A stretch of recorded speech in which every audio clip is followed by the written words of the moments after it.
This the life of JT. He gon' keep it real, what he's thinking. Ay. Can't wait till we make it.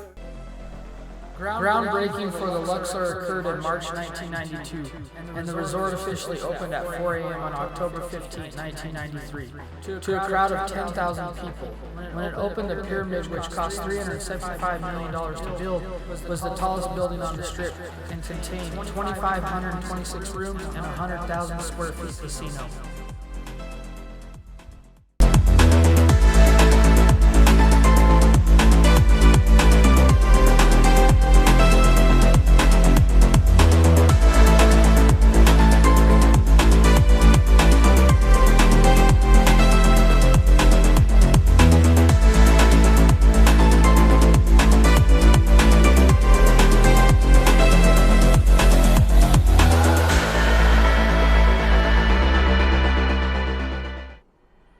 We are over here at the Luxor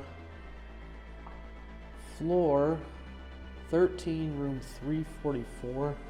This is what we got with the $20 sandwich trick.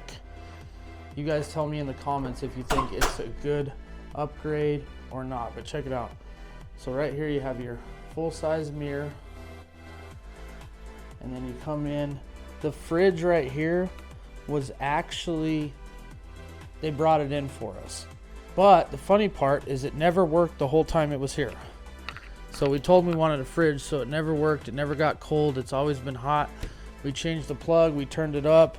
We plugged it in over there. We plugged it in over here. So that one never worked. It has your 2 queen beds, which by the way are very uncomfortable. We did sleep here last night. There's a big dip in the middle. You got your nightstand right here. Looks like the drawer's missing right there. I don't know what's up with that. Of course, you have your USB plugs, your phone, your lamp. The TV's nice. They have a lot of channels here actually, so that was one of the perks too about here, is there was a lot of channels. You got your cabinet space right here, your drawers, I mean. Then right here you have your pull-out safe. I never did use this because I lost so much money here anyway, so, which by the way, the gambling was horrific here. Then you have your closet door, a couple hangers in there, an ironing board, whatnot. Now this is the funny part that got me. They told me there would be a strip view. You tell me in the comments, does that look like a strip view? The only bright spot was that you could see planes taking off from the airport right there. So that was kind of cool, but it definitely wasn't the strip view that they said it was gonna be. And then of course you have your table, your 2 little chairs right here. The thermostat worked really good. It was really cool. There was one time I had to turn it down.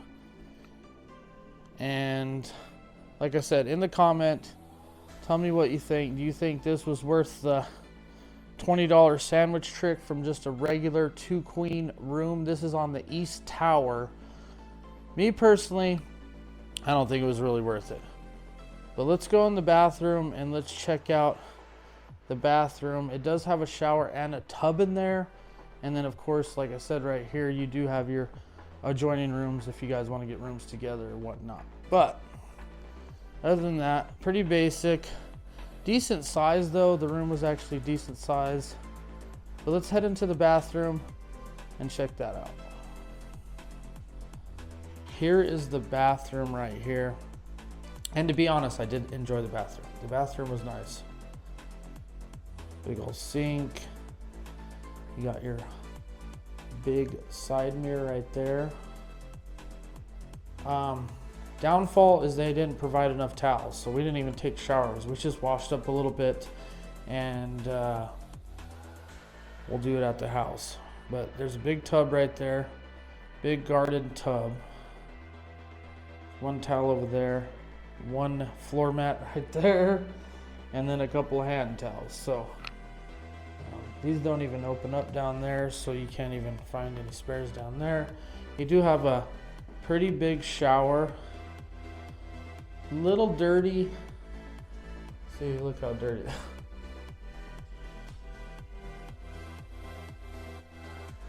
Not really my personal preference. I do like the toilet way over here.